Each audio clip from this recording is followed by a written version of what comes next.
Hello friends, आज का जो हमारा टॉपिक है वो हम करने वाले हैं क्लास 6 का chapter number 7 Ashoka the emperor who gave up war. जब हम एम्परर की बात करते हैं यानी कि हम सम्राट की बात करते हैं, कोई राजा है, ठीक है। राजा ज़्यादातर हमने आज तक देखा है कि वो युद्ध करते हैं, युद्ध जीतते हैं, अपना साम्राज्य फैलाते हैं, आगे जाते हैं। ये पहले ऐसे सम्राट थे जिन्होंने वॉर को छोड़ दिया, युद्ध त्याग दिया, उन्होंने युद्ध से गिव अप कर लिया। तो उन्होंने ऐसा क्यों किया और वो इतने महान थे कि हम उनके लिए स्पेशल एक चैप्टर पढ़ने वाले हैं। तो यानी कि कुछ ना कुछ इन्होंने बहुत ही इंपॉर्टेंट किया था। तो देखते हैं अशोका के बारे में पढ़ते हैं, Ashoka the emperor who give up war. तो यहाँ पे रोशन है, एक लड़की है, तो यहाँ पे यही दिखाया गया है रोशन्स रुपीज़। स्टोरी बताई गई है, क्या है स्टोरी कि रोशन ना एक क्या पकड़ती है, वो पकड़ती है क्या, क्रिस्पी नोट पकड़ती है, किसका, जो उसके बर्थडे पे दिया हुआ होता है। वो काफ़ी टाइम से डिमांड करी थी कि मुझे सीडी चाहिए, तो उसके दादाजी ने फाइनली उसे पैसे दे दिए कि जाओ भाई ले आओ और जो भी है वो कर लो। इसके अलावा वो खुश क्यों थी, क्योंकि उसने पहली बार कह लो या फिर जब होश हवास यानी कि जब उसमें माइंड आया होगा ना ध्यान रखने का कि अच्छा ऐसे भी होता है, तो उस नॉलेज वाले टाइम पे उसने पहली बार नोट पकड़ा है और वो देखती है कि इसमें सभी नोट्स पे क्या था, एक स्माइली फेस था गांधी जी का और दूसरी साइड कुछ टिनी सेट थे किसके, लॉयन के, यानी कि लायन थे एक साइड तरफ, तो ठीक है, शेर थे, ठीक है, राइट में तो गांधी जी और लेफ्ट में लायन। अब ये क्या थे, अब वो चौंक गई भाई, उसे तो समझ में नहीं आया ये सब क्यों है भाई। ये चलो हम पढ़ते हैं कि आखिर वो जो हमारे नोट के सिंबल होते हैं, नोट पे ये सिंबल आता कहाँ से है। देखो एक बार देख लेते हैं नोट्स को। अगर आप ये इंडियन रुपीज़ देखोगे तो देखो आपको क्या देखने को मिल रहा है, यहाँ पे गांधी जी हैं और यहाँ पे छोटा सा वो एम्बलम है, यानी कि वो जो छोटे छोटे शेरों की आपने फोटो देखी होगी और आप ये अलग अलग जगह देखते ही होगे, मतलब सभी नोट्स पे आपने देखेंगे, चाहे वो किसी भी तरह के नोट हो, ठीक है। आप थोड़े ये सेंटर में आ चुके हैं, लेकिन पहले जो बिल्कुल आप पुराने वाले नोट देखोगे तो वो बिल्कुल ही राइट में होते थे, ठीक है। तो ऐसे होता था। तो इसमें गांधी जी का तो चलो हमें थोड़ा थोड़ा समझ में आता है कि वो एक बहुत अच्छे लीडर थे, उन्होंने स्वतंत्रता सेनानी थे, ये सब किया, देश को आज़ाद करवाया। लेकिन ये एम्बलम कहाँ से लिया गया है, a very big kingdom an empire, एक बहुत ही बड़े किंगडम को, एक बहुत ही बड़े राज्य को साम्राज्य कह दिया जाता है। बहुत ही बड़े राज्य को, बहुत बड़े किंगडम को क्या कह देते हैं, एम्पायर यानी कि साम्राज्य। जो हम ये कॉइन्स देखते हैं, कॉइन्स पे छपे हुए शेर देखते हैं, उनकी एक बहुत बड़ी हिस्ट्री है और उन्हें स्टोन पे क्राव करके बनाया गया था। कार्व्ड यानी कि वो बने थे किस पे, पत्थर पे बने थे। और कहाँ पे स्थित है ये, बिल्कुल सारनाथ के पिलर के टॉप पे। जो सारनाथ आपने लास्ट चैप्टर में पढ़ा है ना, सारनाथ जहाँ पर भगवान बुद्ध ने अपनी शिक्षाएं दी थी, ठीक है। तो सारनाथ पे एक स्टोन पिलर है, पत्थर का एक पिलर है, उसके ऊपर ये बना हुआ है, ठीक है। तो अब देखो अशोका कौन थे, एक बहुत ही बड़े महान ग्रेटेस्ट रूलर थे, उनमें से एक थे, यानी कि महान सबसे महान राजाओं में से एक थे। उन्होंने अपने इंस्ट्रक्शंस को इंस्क्रिप्शन पे लिखवाया, पिलर्स पे इंस्क्राइब करवाया। इंस्क्रिप्शन क्या होते हैं वो आपने फर्स्ट चैप्टर में पढ़ा था इस बुक के, कि जो पत्थर पे गाड़ के खोद के लिखे जाते हैं उन्हें हम इंस्क्रिप्शंस कहते हैं, ठीक है। तो उन्होंने अपने सारे रूल रेगुलेशंस को इंस्क्रिप्शन पे इंस्क्राइब करवाया, पिलर्स पे खुदवा के लिखवाया, ठीक है। और रॉक सरफेस पे भी यानी कि चट्टानों पे भी उन्होंने लिखवाया, क्योंकि उन्हें क्या लगता था कि इससे ना लोग ज़्यादा समझ पाएंगे, आगे तक सीख पाएंगे, ठीक है। इसके अलावा क्या है, before we find out what was written in the inscription में आखिर लिखा क्या था, अब वो हम बाद में पढ़ेंगे, पहले हम समझेंगे क्या कि एम्पायर कहते किसे हैं। एम्पायर वो होता है, मतलब the empire that Ashoka rule, खासकर जो अशोका की बात कर रहे हैं, जो अशोका चलाते थे, अशोका ने जिस पर शासन करा, उस साम्राज्य की स्थापना किसने करी थी, उनके दादा चंद्रगुप्त मौर्य ने। आपने नाम सुना होगा चंद्रगुप्त मौर्य का काफ़ी बार। तो चंद्रगुप्त मौर्य उनके दादा थे, फिर उनके बेटे हुए, ठीक है, बिंबिसार के बेटे हुए अशोका, ठीक है। तो चंद्रगुप्त मौर्य और आपने उनके साथ नाम सुना होगा चाणक्य का, तो उनके गुरु थे चाणक्य, और चाणक्य का ही दूसरा नाम था कौटिल्य, ठीक है। तो कौटिल्य कह लो या चाणक्य कह लो, दोनों ही एक ही पर्सन के नाम है। वो बहुत ही इंटेलिजेंट वाइज मैन थे, ठीक है। और वो किसके टीचर थे, चंद्रगुप्त मौर्य के टीचर थे या गुरु थे, एक तरह से समझ लो। चाणक्य के जो आइडियाज़ थे, उन्हें बहुत ही इंटेलिजेंट पर्सन माना जाता है, बहुत ही ज़्यादा, ठीक है। और उनकी बुक जो अर्थशास्त्र थी उसमें ज़्यादातर ये उनके रूल्स वगैरह मैंशन है, ठीक है। अब ये डायनेस्टी क्या होती है, जब एक ही परिवार के लोग एक जगह को रूल करते रहते हैं, पिता के दादा के बाद पिता, पिता के बाद बच्चा, तो वो डायनेस्टी बन जाती है, यानी कि वंशज बन जाता है उनका। तो जैसे मौर्य डायनेस्टी थी, उसमें कौन कौन था, पहले चंद्रगुप्त मौर्य, फिर बिंदुसार और फिर अशोका, वो बिंदुसार है, ठीक है। अब क्या है, बहुत सारी सिटीज़ है जो एक एम्पायर कवर करता है। एम्पायर बेसिकली क्या होता है, बहुत सारे राज्यों का ग्रुप, या फिर जब राज्यों का बड़ा फॉर्म होता है उसे एम्पायर कह देते हैं। तो कौन कौन से एम्पायर हैं, तो इस मैप में देखोगे आप, तो जितने भी आपको ये ब्लैक डॉट से मिलेगा ना, तो ये सारे शहर इस एम्पायर के अंदर कवर हो रहे हैं। कौन कौन से हैं देखिए ज़रा, उज्जैन है यहाँ पे, यहाँ तक्षशिला आपको दिखेगा, ठीक है, यहाँ पाटलिपुत्र मिलेगा। ये बहुत ही मेन क्या है, जगह है, ठीक है। जैसे इन्होंने क्या रखा है कि ये क्या है, कैपिटल है यहाँ की, इनकी राजधानी है। अभी कैपिटल क्या होता है, कैपिटल होता है जहाँ पे ज़्यादातर ऑफिशियल काम होता है, राजा रहता है या रजवाड़े रहते हैं। तो पाटलिपुत्र तो यहाँ बिहार में जो आज का पटना है, तक्षशिला आज के पाकिस्तान में पहुँच चुका है, और उज्जैन आपको मध्य प्रदेश में मिलेगा, ठीक है। तो ये जो तक्षशिला का गेट है वो तक्षशिला क्यों इंपॉर्टेंट था, क्योंकि इससे नॉर्थ वेस्ट की तरफ जाया जा सकता है। अगेन मैं अगर आपको डायरेक्शन बताऊं, जो मैं आपको कई बार पहले भी बता चुकी हूँ, तो आपको पता चलेगा कि वो 4 होता है। क्या यहाँ पे होता है ईस्ट, ठीक है, फिर वेस्ट, फिर ऊपर नॉर्थ, और यहाँ पे साउथ। तो अगर हम नॉर्थ वेस्ट की बात करें तो हम यहाँ के रीजन की बात करें। इसके साथ साथ ये हमें सेंट्रल एशिया से भी जोड़ता है। एशिया हमारे इसी साइड पड़ता है, नॉर्थ वेस्ट की साइड, ठीक है, तो हमें उससे भी जोड़ता है। उज्जैन किस काम आता है, उज्जैन नॉर्थ को साउथ से जोड़ता है। अब देखो नॉर्थ टू साउथ क्या है, नॉर्थ ऊपर वाला होता है, साउथ नीचे वाला होता है। उज्जैन यहाँ पे बीच में है, ठीक है, तो ये ऊपर वाले से और नीचे वालों को आपस में जोड़ता है। इसके अलावा जितनी भी चीज़ें हैं वो सारी ऑफिशियल काम, क्राफ्ट पर्सन, इन सारे अलग अलग शहरों में अलग अलग चीज़ें होती थी और वो अलग अलग चीज़ों के लिए इंपॉर्टेंट थी। आगे देखोगे तो इंस्क्रिप्शन कहाँ कहाँ मिले अशोका के, जहाँ जहाँ पे ये रेड डॉट्स हैं वहाँ वहाँ अशोका के इंस्क्रिप्शन यानी कि पत्थर पे लिखे हुए, इन सब पे लिखे हुए मिले हैं, ठीक है। अभी तो ये जो अलग अलग एरियाज़ हैं, हम देखो इतनी दूरी पे एरियाज़ है तो अलग अलग लोग रहेंगे, अलग अलग रहने का स्टाइल होगा उनका। कुछ कैसे कमाते होंगे, कुछ जंगल से कमाते होंगे, कुछ शिकार करते होंगे, कुछ खेती करते होंगे, कुछ दूसरी लैंग्वेज बोलते होंगे। तो इनके एरियाज ऐसे थे, डिवाइडेड थे, अलग अलग प्लेस पर अलग अलग भाषाएं बोली जाती थी, अलग अलग खाना था, अलग अलग कपड़े थे जो लोग पहनते थे, यानी कि कल्चर बहुत ज़्यादा डाइवर्स था। अब ये एम्पायर और किंगडम में डिफरेंस क्या होता है, मैंने आपको पहले ही बता दिया, एम्पायर थोड़ा बड़ा होता है और किंगडम छोटा होता है। किंगडम सिर्फ एक राज्य है, एम्पायर ग्रुप ऑफ राज्य यानी कि साम्राज्य हो गया, ठीक है। तो एम्पायर यानी कि जो सम्राट होते हैं उन्हें ज़्यादा रिसोर्स की ज़रूरत होती है एज कम्पेयर टू किंग, यानी कि किंग को कम ही पैसों में काम चल जाता है और एम्पायर को ज़्यादा पैसे चाहिए होते हैं। क्यों चाहिए, क्योंकि उसे ज़्यादा आर्मी रखनी होती है, ज़्यादा एरिया कवर करना होता है, तो भाई पैसे तो चाहिए। इसके अलावा जो ऑफिशियल्स हैं वो लार्ज नंबर पे टैक्स कलेक्ट करते हैं, किसमें, एम्पायर में। एम्पायर में जब जितना ज़्यादा तुम लगाओगे पैसा तो टैक्स भी उतना ही भरेंगे लोग, ठीक है। तो टैक्स ज़्यादा होता है और राज्य में इतना नहीं लेना पड़ता। अब एक एम्पायर को रूल करना, अब देखो एज द एम्पायर वो सो लार्ज, क्योंकि एम्पायर बहुत ज़्यादा बड़ा था तो अलग अलग पार्ट को अलग अलग तरीके से रूल करना पड़ता था ऑब्वियसली, ठीक है। अगर मान लो बारिश एक जगह बहुत ज़्यादा बारिश होती है जैसे यूपी वाले एरिया में, ठीक है, और कुछ जगह होती नहीं है, ठीक है, साउथ में पहुंच जाओ, या फिर अगर तक्षशिला वाले एरिया में जो हमने ऊपर देखी उसकी कैपिटल, उसमें भी इतनी जो है बारिश नहीं होती है। अगर हमने कह दिया कि सभी लोग हमें 50-50 किलो गेहूँ ही ला के देंगे तो वो तक्षशिला वाले लोग कहाँ से ला के देंगे, नहीं ला के दे सकते ना। तो अलग अलग तरीके से उन्हें रूल किया जाता था। एरिया अराउंड जो पाटलिपुत्र था वो सीधा राजा के अंडर आता था, क्योंकि पाटलिपुत्र ही उनकी मेन राजधानी थी, पटना, ठीक है। इसका मतलब था ज़्यादातर अपॉइंटमेंट ऑफिशियल्स वगैरह सब लोग जो टैक्स कलेक्ट करके लाते थे, जहाँ जहाँ से भी लाते थे उन सबको वहाँ पे इकट्ठा किया जाता था, गिना जाता था, चाहे वो किसान दे, हर्डर यानी कि पशुपालक दे, क्राफ्ट पर्सन दे, व्यापारी दे, कोई भी दे, ठीक है। ऑफिशियल्स पनिशमेंट भी देते थे जो लोग उनके रूल्स को नहीं मानते थे या फिर राजा के रूल को नहीं मानते थे। ज़रूरी भी होता है कई बार अपनी सोसाइटी को मेंटेन करने के लिए, ठीक है। ज़्यादातर ऑफिशियल क्या करते थे, उन्हें सैलरीज दी जाती थी, ठीक है। राजा के संदेशवाहक जाते थे, मैसेंजर्स जाते थे, ठीक है। और ऑफिशियल्स पे कौन नजर रखता था, राजा के स्पाइस यानी होते हैं, ठीक है।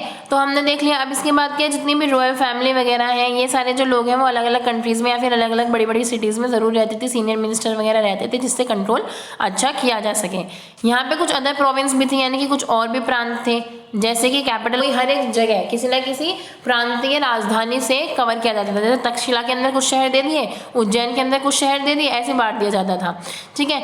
ये भी है कि कुछ अमाउंट ऑफ कंट्रोल पाटलिपुत्र पे भी था और रॉयल प्रिंस वगैरह सब ध्यान रखते थे लोकल कस्टम्स से कि कैसे गवर्नर को भेजा जाना है उन्हें, यानी कि जो रॉयल प्रिंसेस होते थे यानी कि जो राजकुमार होते थे उन्हें अलग अलग जगह गवर्नर बना के या फिर लोकल कस्टम बना के कि लाइक टैक्स कलेक्ट करने के लिए भेज दिया गया, रूल्स को ध्यान से रखने के लिए ऐसे भेज दिया जाता था जिससे राजा सब पे निगाह रख सके।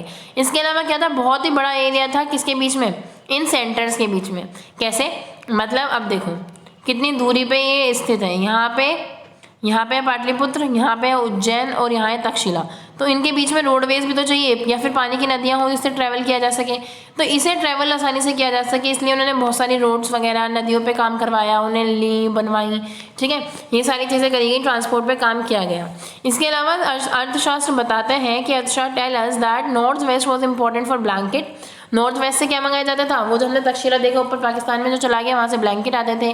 साउथ किस लिए ज़रूरी था, वहाँ से सोना आता था और प्रीशियस स्टोन्स आते थे, ठीक है। और ये भी पॉसिबल है कि ये रिसोर्सेज किस लिए ज़रूरी थे, एज अ ट्रिब्यूट कलेक्ट किए जाते थे रिसोर्सेज। अब ये ट्रिब्यूट क्या होता है, देखो टैक्सेस जो तो होते हैं जो कंपलसरी लोगों को देने ही होते हैं, लेकिन जो ट्रिब्यूट होते हैं वो एक तो कंपल्सरी नहीं होता, रेगुलर बेसिस पे उन्हें नहीं लिया जाता है।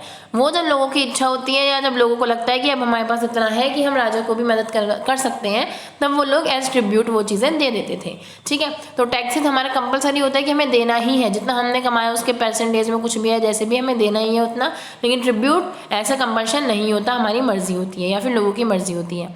ठीक है, कुछ एरिया ऐसे थे जो फॉरेस्टेड थे, यानी कि जंगली थे, जंगल से भरे हुए थे।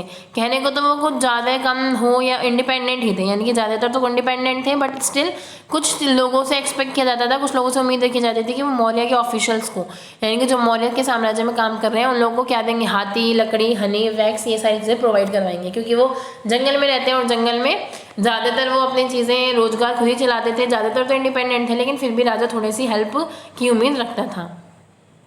देखो यहाँ है the emperor and the capital city. अब एक ना ये है सम्राट और उसकी कैपिटल सिटी की बात करी जा रही है कि कैसे सम्राट आता है, कैसे उसकी वो मतलब उसे सम्मान दिया जाता है। तो मेगास्थनीज कौन है, एक एम्बेसडर है किसका, ग्रीक रूलर का, सेल्यूकस निकेटर। यानी कि सेल्यूकस के कहने पर मेगास्थनीज इंडिया आता है और चंद्रगुप्त मौर्य की कोर्ट में भेजा जाता है।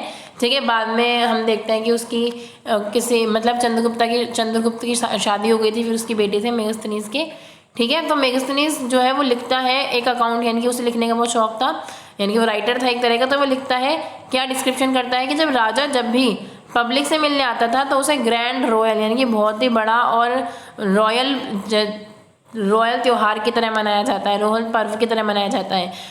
वो जो राजा होता है वो अपने गोल्डन पालकी में होता है, उसके जो गार्ड होते हैं, यानी कि जो उसके गार्ड बॉडी गार्ड वगैरह होते हैं, वो एलिफेंट को डेकोरेट करके सोने चांदी से भरे हुए एलिफेंट पे बैठे होते हैं। इसके अलावा कुछ गार्ड क्या कैरी करते हैं, ट्री कैरी करते हैं अपने साथ, जिनके ऊपर कौन होते हैं, उड़ते हैं पैरट, यानी कि वो पैरट ट्रेंड पैरट होते हैं और कभी वो राजा के चारों तरफ सर्कल कर रहे हैं, कभी उसके सिर के ऊपर सर्कल कर रहे हैं, कभी पेड़ पे आ रहे हैं। तो ऐसे बहुत सुंदर लगता था। इसके अलावा किंग को कुछ वुमेन्स घेरे रखती थी और वो वुमेन भी आर्म्ड होती थी, यानी कि हथियारों के साथ उन्हें औरतें घेरे रखती थी, क्योंकि राजा को ये डर था कि उन्हें कभी भी मारा जा सकता है। राजा कुछ भी खाने से पहले उन्हें कोई और ज़रूर टेस्ट करता था। और राजा कभी भी एक बेडरूम में 2 दिन से ज़्यादा नहीं रहता था, हमेशा अपना बेडरूम चेंज करता रहता था। किससे, सिक्योरिटी की वजह से, कि कोई उसके खिलाफ कुछ कर ना दे। ठीक है, अगर हम पाटलिपुत्र के बारे में जाने तो बहुत ही ब्यूटीफुल सिटी है और ये सराउंडेड किससे, मैसिव वॉल यानी कि बहुत बड़ी बड़ी वॉल से। इसमें लगभग 570 टावर हैं इस वॉल में और 64 गेट्स हैं। ठीक है, इसके बाद क्या है, द हाउसेज ऑफ 2 और 3 स्टोरी, जो 2 और 3 मंजिल के जो घर हैं वो किसके बने हैं, वुड या फिर मड ब्रिक के, यानी कि मिट्टी की ईंटों से या फिर लकड़ियों से बने हुए हैं। किंग का जो महल है वो भी लकड़ियों से बना हुआ है। लोग डेकोरेट किससे, स्टोन कार्विंग से, यानी कि जो स्टोन पे लिख के कुछ गाड़ के कार्विंग कर करके डिज़ाइन बनते हैं, उनसे वो सराउंडेड है। ठीक है, it is surrounded with garden, ये गार्डन भी है वहाँ पे, और keeping birds inclusive for keeping birds, यानी कि बर्ड्स को रखने के लिए भी पूरा एरिया है, उन्हें पालने के लिए जगह है। ठीक है, तो ये पटना के बारे में बताया। और फिर राजा ने मेगास्थनीज जो उनका संदेशवाहक कह लो या एक तरह से मैसेंजर आया था किसका, सेल्यूकस का, उसने जो लिखा वो बताया। अब अशोका एक यूनिक रूलर थे, पर क्यों?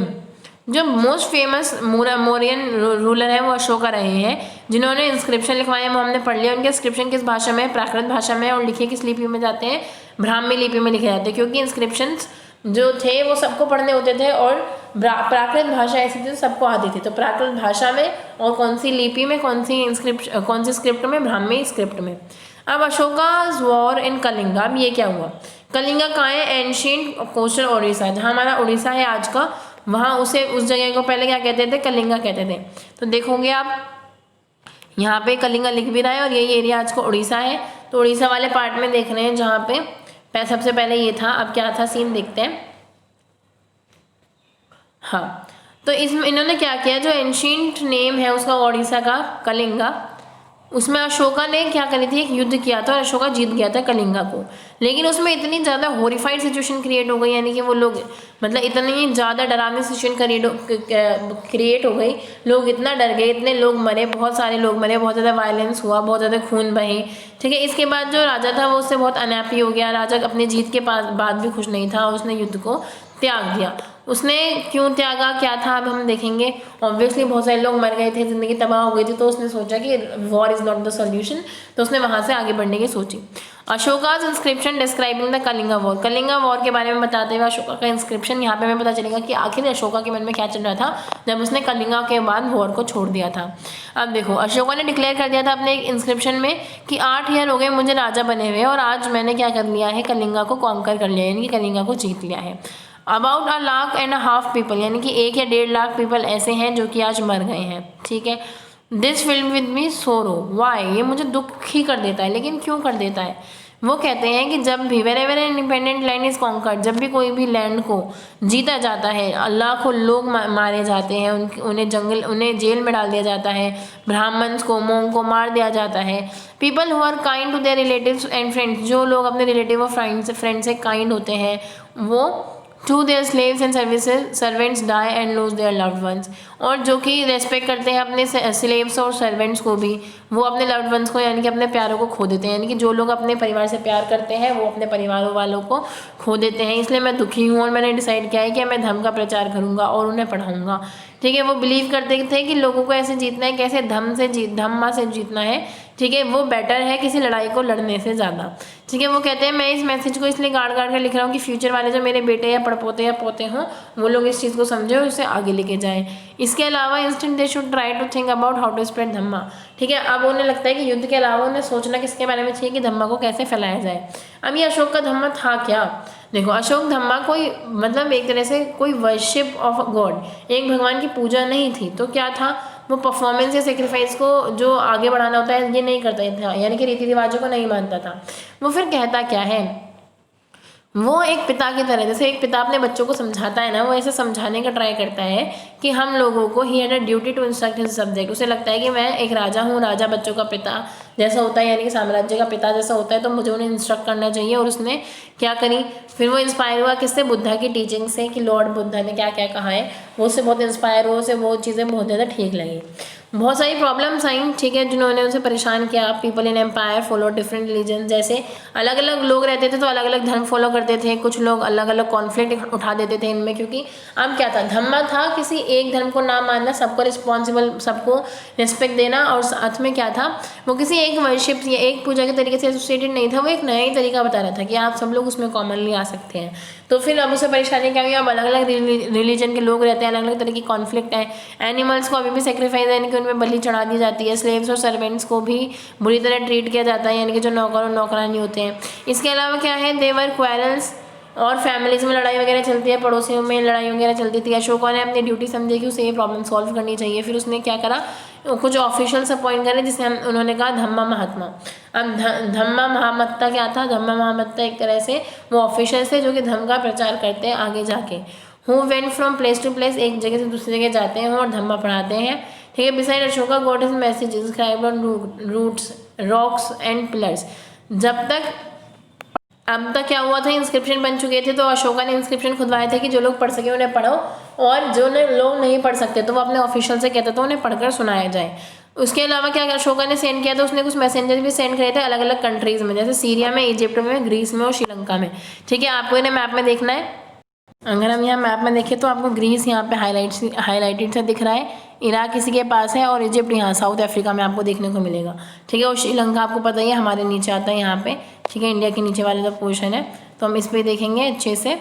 अब देखो यहाँ पे हो गया, यहाँ पे और यहाँ पे, यहाँ इन जगहों पे क्या गया था, बौद्ध धर्म फैलाया गया था, यानी कि वो फैल गया था। ऑब्वियसली कुछ वैसा तो नहीं था कि हमने प्रोपोगेंडा शुरू किया था, बट हाँ हमने जितना भी प्रमोशन किया सबको समझाया और फिर वो चीज़ें फैलने लगी, ठीक है। इसके अलावा क्या है, आप यहाँ देखो, ही बुल्ट रोड्स, अशोका ने क्या किया, रोड्स बनाई हैं, वेल्स बनाए हैं, ठीक है, रेस्ट हाउस बनाए हैं लोगों के लिए।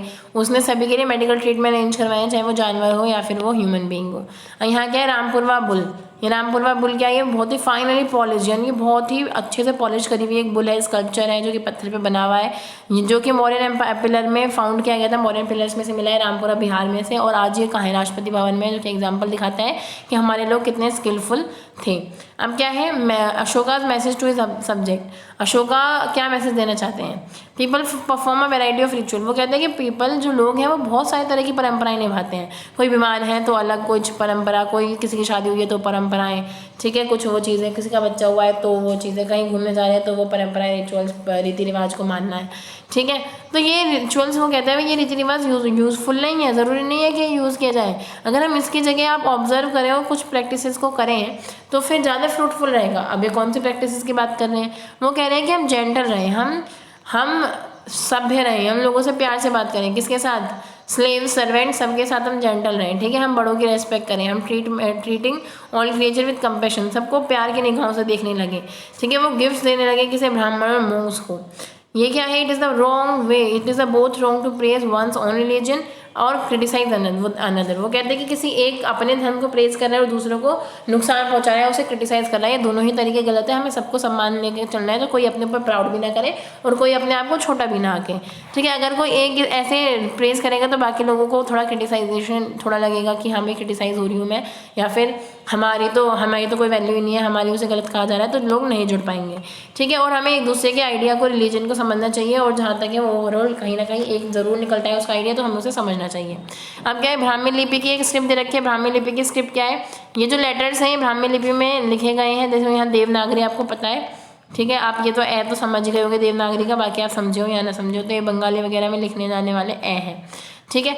तो ये स्क्रिप्ट स्टार्टिंग में लिखी गई थी। अब एल्सवेयर देख लेते हैं, बाकी दुनिया में क्या चल रहा था। एल्सवेयर बस यही चल रहा है कि जो वो है चाइना की है वॉल, जिसे हम wall of great wall of China कहते हैं, ठीक है, वो लगभग 2000 साल पहले बनाई गई थी, ठीक है। मौर्य एम्पायर जो 2400 साल पहले था और ये 2000 साल पहले थी, ठीक है। ये ब्रिक्स वगैरह की बनी हुई है, 6400 किलोमीटर ऊंची है, यानी कि लंबी है, ठीक है। और इसके अलावा क्या है, बनाने के लिए कई हज़ार लोगों ने काम किया। उसके बाद इसमें हर 100 से 200 मीटर बाद कुछ वॉच टावर्स हैं, हम वहाँ पे देख सकते हैं, ठीक है।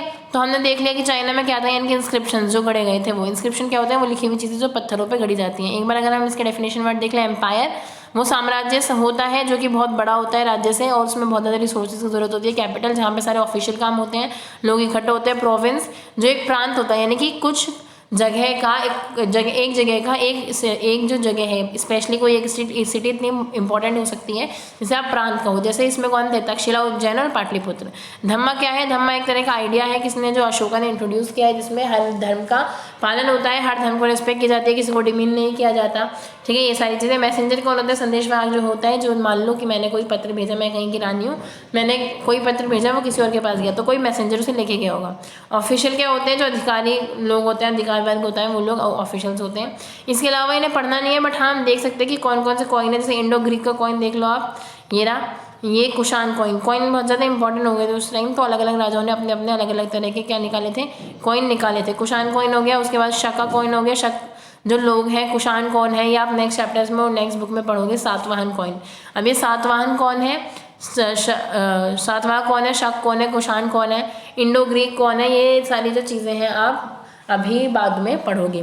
तो इसी के साथ आपका चैप्टर खत्म होता है। कोई क्वेरीज हो तो आप कमेंट बॉक्स में पूछ सकते हैं। Thank you, till then, bye bye.